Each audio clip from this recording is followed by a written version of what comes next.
À votre avis, quel est le youtubeur qui a fait le plus de vues en France en 2022 entre Thibaut InShape, Squeezie, Michou et Tuvok12? Bon, je suppose que vous avez capté le piège, c'est bien Tuvok12 qui a dominé le YouTube Game français en 2022 et je suis sûr que bon nombre d'entre vous ne le connaissent même pas. Le mec a quand même fait 4,5 milliards de vues et elles ont pratiquement toutes été faites rien qu'en 2022. Alors comment expliquer que ce mec-là, il est bien moins connu que des mecs comme Michou, comme Squeezie, on n'en entend pas parler? Eh bien, la raison à ça, elle est simple, c'est que 99% de ses vues ont été faites avec des shorts. Et regardez ces vidéos longues, même en faisant des milliards de vues sur YouTube Short, eh bien le mec ne passe rarement les 10 000 vues sur ses vidéos longues. Et donc on va se servir de son cas pour répondre à la question de cette vidéo: faut-il faire des shorts pour percer sur YouTube?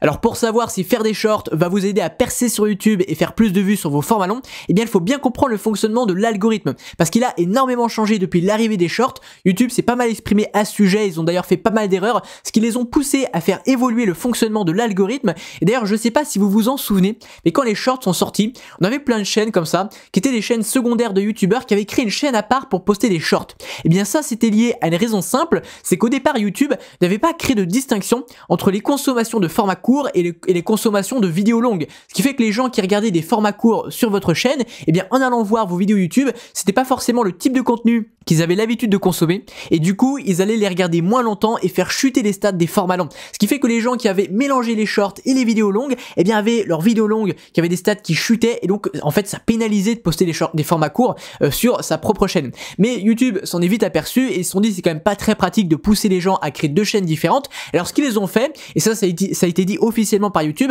c'est qu'ils ont séparé les algorithmes des shorts et des vidéos longues. C'est-à-dire que quelqu'un qui regarde régulièrement des shorts, eh bien se verra recommander des shorts. Donc là je vous ai illustré un petit peu le schéma.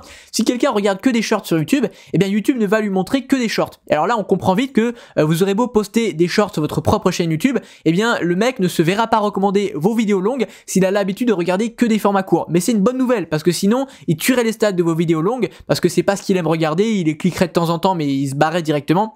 Donc ce serait pas une bonne chose. Ensuite on a ceux qui regardent que des vidéos longues, et bien eux on leur montre, enfin YouTube leur montre que des vidéos longues et pas des vidéos short, et ceux qui regardent les deux on leur montre des deux. Donc cette distinction est importante parce qu'elle vous permet désormais de poster sans vous en soucier les formats longs et les formats courts sur votre propre chaîne YouTube, donc vous pouvez mélanger les deux.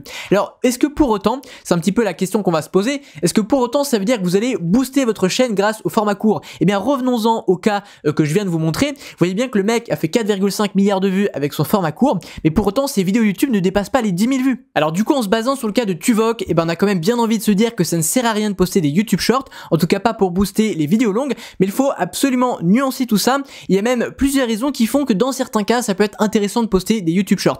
D'abord ce qu'il faut voir, c'est que si on regarde ces YouTube Shorts les plus populaires, eh bien elles ont été postées en anglais, et c'est des trucs assez clickbait qui finalement n'ont pas grand chose à voir avec ces vidéos qui sont certaines en anglaise, certaines en française, vu que les dernières ont été faites en française. Alors forcément l'audience qu'ils découvrent au travers des shorts, bon déjà avec ce que je viens de vous expliquer, ils vont pas forcément voir les vidéos longues, mais en plus ils vont voir des vidéos qui sont pas dans leur langue, donc logiquement ça fait énormément chuter les vues, et on peut supposer qu'ils feraient peut-être 50, 100 000 vues si c'était des vidéos en française. Il faut voir aussi, je vous l'ai déjà dit, mais c'est des vidéos quand même très clickbait qui fait sur les shorts, donc difficile de fédérer une communauté avec ce genre de contenu. Alors moi ce que je constate d'un point de vue global, pour avoir observé pas mal de créateurs ayant concilié vidéos courtes et vidéos longues, c'est qu'ils sont très peu à avoir réellement boosté leurs vidéos longues grâce au format court. Et alors du coup concrètement les shorts, ça fidélise extrêmement mal l'audience, on a vu que ça redirigeait pas ou très peu l'audience vers les formats longs, et en plus de ça, ça paye que dalle. Si vous avez déjà testé de faire des shorts et que votre chaîne est monétisée, je peux vous garantir que vous gagnez quoi, 2-3 centimes les 1000 vues à peine. Alors faut vraiment en faire des vues pour pouvoir avoir des revenus intéressants.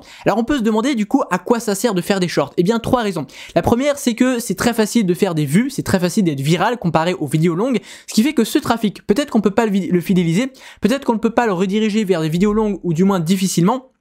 Par contre, on peut très bien s'en servir pour le rediriger vers un groupe Telegram où on va fidéliser l'audience ici. On peut le rediriger vers une newsletter pour envoyer des emails et faire de la relation par email, parce que vous le savez, en 2023, l'argent est dans la relation. Et donc, si vous ne pouvez pas fidéliser directement avec les YouTube Shorts, eh bien, vous pouvez vous en servir de tremplin pour conquérir une nouvelle audience et surtout la transformer en abonné Telegram ou en abonné email. Ça, c'est une première solution.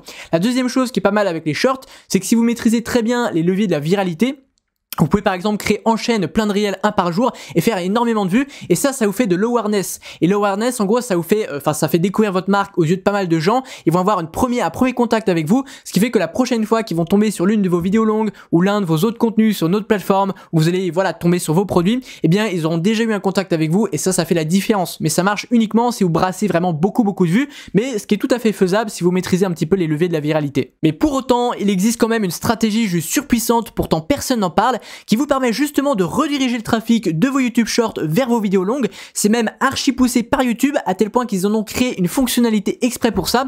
En fait, quand vous mettez en ligne un YouTube Short, eh bien vous avez la possibilité d'ajouter ce qu'ils appellent une vidéo similaire. Et quand vous ajoutez une vidéo similaire, eh bien elle apparaîtra directement sur le feed Short, ce qui fait que quand les gens vont voir votre YouTube Short, eh bien directement sur l'écran, il y aura un lien qui redirige vers votre vidéo longue, et les gens pourront, en cliquant dessus, eh bien être redirigés vers votre format long, ce qui fait que vous pouvez faire des petites vidéos courtes qui seront en fait des teasings d'une vidéo plus longue, et les gens pourront directement cliquer sur le lien pour aller voir la vidéo longue. Alors je vous montre directement ce que ça donne. Je vais associer une vidéo longue à ce YouTube Short, donc je clique juste ici, on va prendre au pif la dernière vidéo, j'enregistre, et ensuite dès que je vais regarder le short, et bien directement sur le feed, il y a marqué juste ici, peut-on reposter plusieurs fois, et quand je clique juste ici directement, et bien je suis redirigé vers la vidéo longue que j'ai recommandée tout simplement. Et donc avec ça, si vous êtes malin, vous pouvez rediriger du trafic vers vos formats longs, et ça peut être surpuissant. Au fait, j'espère que vous savez que mes meilleurs conseils pour les créateurs de contenu, je les donne sur mon canal Telegram. Il y a déjà un peu plus de 6300 membres, alors rejoins-nous sur le premier lien en description. Quant à moi, je vous dis à très bientôt. Pensez au petit pouce bleu pour me soutenir, ça fait toujours plaisir. Pensez à aller voir une autre de mes vidéos qui s'affiche à l'écran, c'est l'algorithme de YouTube qui vous le recommande. Et quant à moi, je vous dis à très bientôt.